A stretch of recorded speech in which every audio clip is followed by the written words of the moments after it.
Hey everybody, welcome.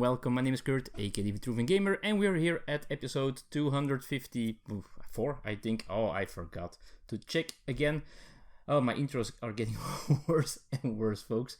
I keep forgetting what I was planning to do. So yeah, 254, and this will be mostly an update on my previous video in which I talked about my search for the perfect LCG, competitive LCG to play with my sister. And the next step has been made or set, and I wanted to give you an update because the story will continue for a while, I think, so there might be more updates about it. So what did we do? So we bought so far a base copy of Netrunner, a base copy of Game of Thrones, the living card game, and a copy of Deadlands. Doomtown Reloaded. That's the one. So that's where we are. I've also ordered a copy of Ashes, Rise of the Phoenix, or Rise of the Phoenix Born. I'm not sure. The first edition. So I was looking for the new one, the Reborn, but it was pretty hard to find, especially a used copy, and we are trying to get used copies because we're trying to figure out at a decent price which one we want to continue playing, and maybe get some expansions and start deck building, all that stuff. So I ordered the first edition of Ashes because apparently the difference is not that big. I can get it. I'll find a copy of the first edition, so and for a decent price. And if we really like it, we can always buy the upgrade pack. So there's an upgrade kit that you can get apparently. So that's pretty cool. As well, in a store that I know has some expansion packs still lying around for the first edition, and they're pretty cheap. I'm sorry, I think a neighbor is starting to do something in the garden. So if there's a little bit of noise in the background, I'm sorry for that. Anyway, so we bought some stuff. I don't have the copy of Netrunner with me, so I cannot show you the box. My sister bought that one and she took it back home. And we played Netrunner on Sunday, so yesterday we played for the first time. And it was, I must say, it was a success. So far that, well, somewhere during the game there was a mistake. We made a mistake. Well, at least my sister did. So I was playing the runner and she was playing the corporation.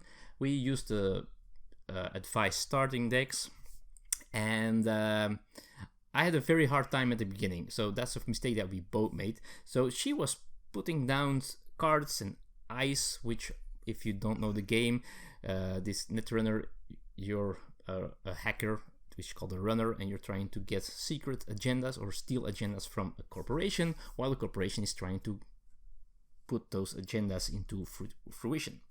And you do that, well, you run or hack by having programs that are mostly made to get you resources, to help you do stuff, and especially to hack through ice. Ice are the defending stuff that the programs that the corporation has. So she was putting down these defensive cards like crazy. Because mostly we forgot that if you want to play multiple of those ice cards at one server, there's a lot of terms in this game, by the way, then you have to pay for it. So, and we forgot about that rule until quite late in the game. Plus, at a certain moment in the game, my sister put aside her hands of cards for something, I don't know what, and the round afterwards, she forgot about those cards and thought she had played her cards. So she was out of cards and she started paying actions, because you only have a couple of actions for each turn, to draw more cards. So and suddenly she was like, hey, what are these cards?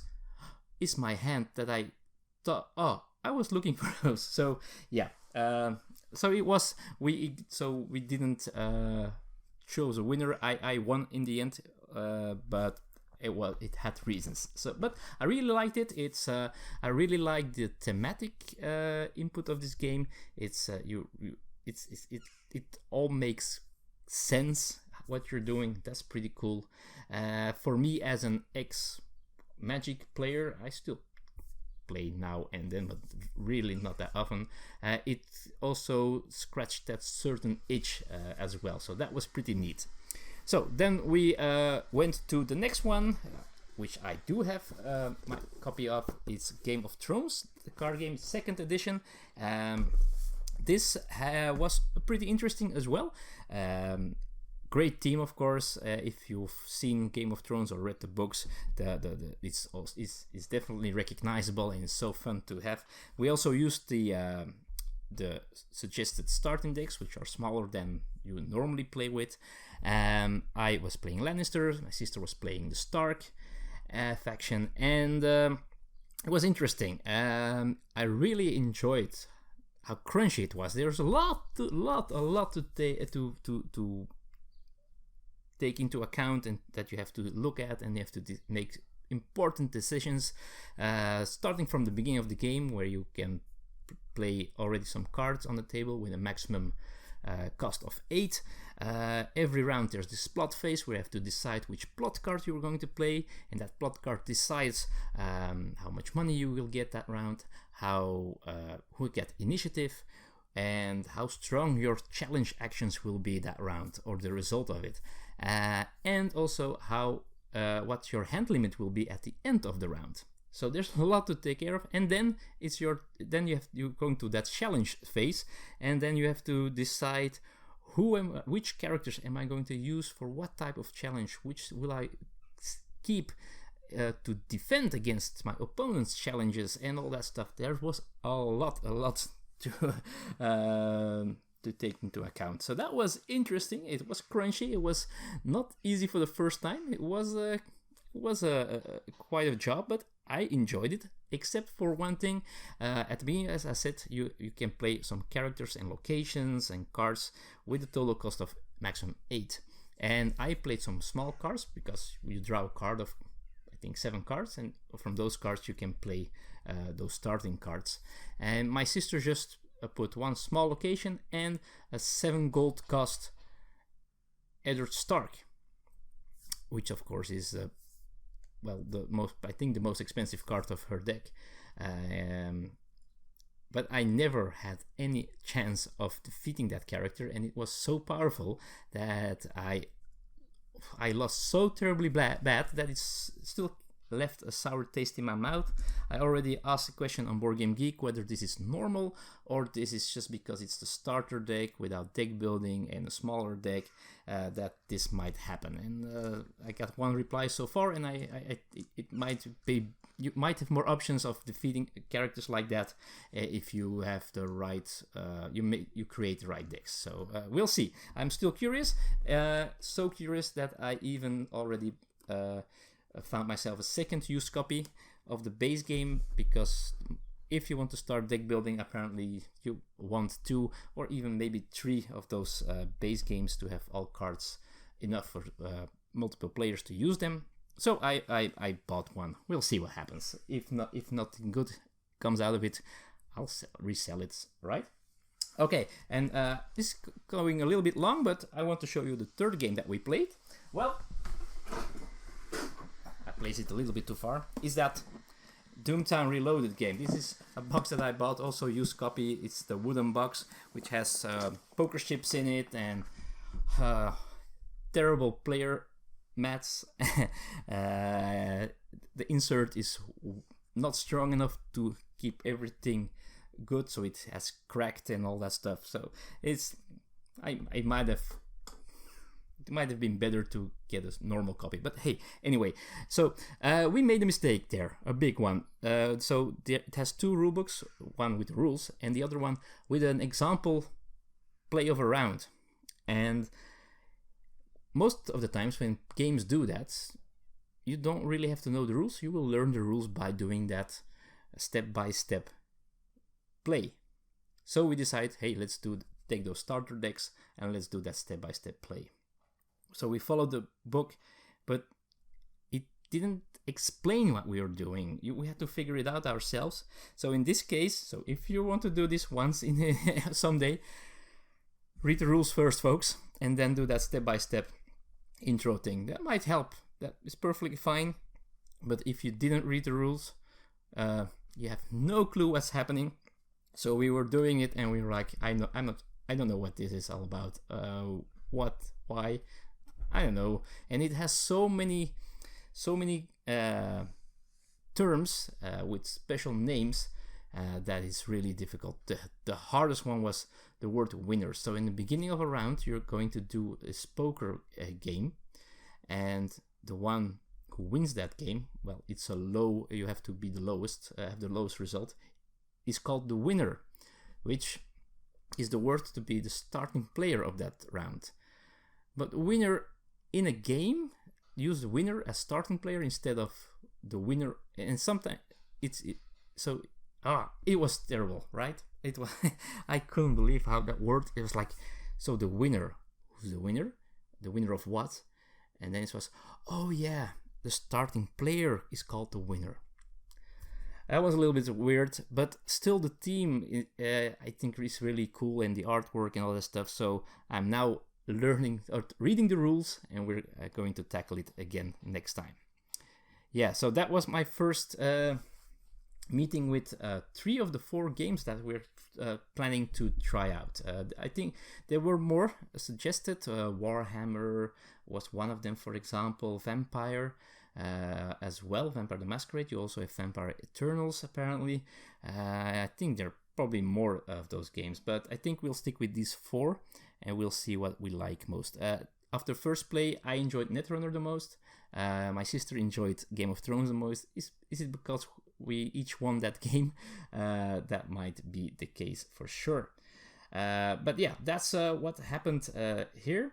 Then let's go to the previous video. I'm going to do this now at the end of the video. It might be a better idea to see some reactions. There might be some reactions of earlier videos as well. I forgot. I'm going to try to find a system here. Maybe I'll do a monthly video to go over comments and all that stuff. I'm not sure yet what I'm going to do with this. But anyway, my previous video, Wouter, he suggested to play Crystal Clans, which is not a really, well, it's a kind of a card game, I think.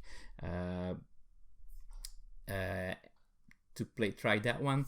But when I saw the gameplay of it a couple of years ago, I wasn't too sure if I would like that anyway. So that was not an option for me. But thanks for the idea.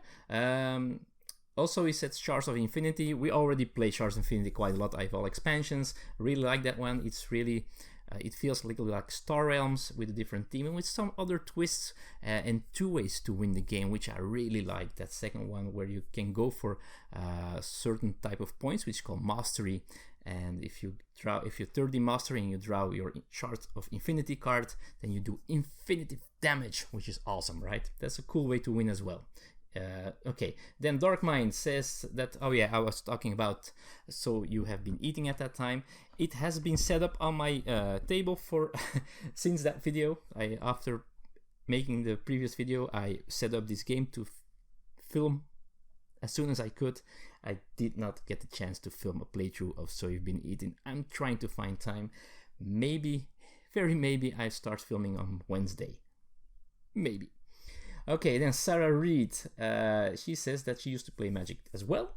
Way back, it was fun, but if you're really into it, you're not buying anything else. Yeah, at the time that I played Magic, I had nothing else going on of games besides when something new arrived, like for example, Legend of the Five Rings. I tried the Doomtown LCG, the collectible card game I had.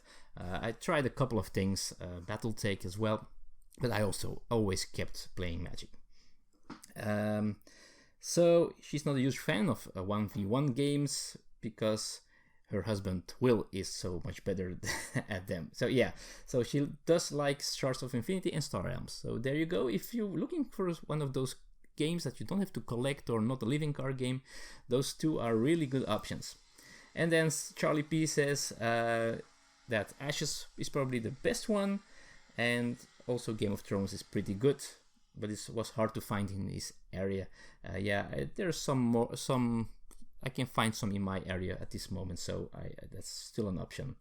Doomtown, he had forgotten about Doom Town. Very good, and he thinks we'll enjoy it. We'll see if we can figure out the rules. And Legend of the Five Rings was a disappointment for him, and he got rid of everything. So that was the reactions of previous video. Thank you for that.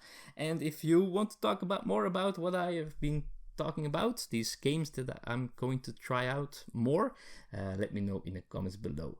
So thank you for watching this episode, folks. Wow, this has been a long one, way longer than normal, I think, but I had a lot of things to talk about, right? Anyway, I hope things are going well in your life. I know some things have happened. I was doubting to make an episode about my feelings about the decisions that have been made by some stupid people in the United States, which you should already notice how I feel about this. Yeah, I'm lost for words sometimes in things that happen in this world and stuff like that. And really, I hope that everybody can stay safe, healthy, and wow. Strange times, folks. It's terrible. It's terrible. Anyway, I'm going to try to keep things positive for now. Maybe if I know more about what's going on and look more into it, then I might do a video about it. I always said I was going to keep away from politics,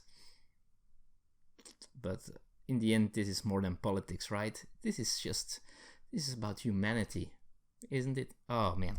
Anyway, before I get angry or have to raise my PG rating here on this video, I'm going to end it here. Thank you for watching, folks. Keep safe and see you next time. See you soon. Bye bye.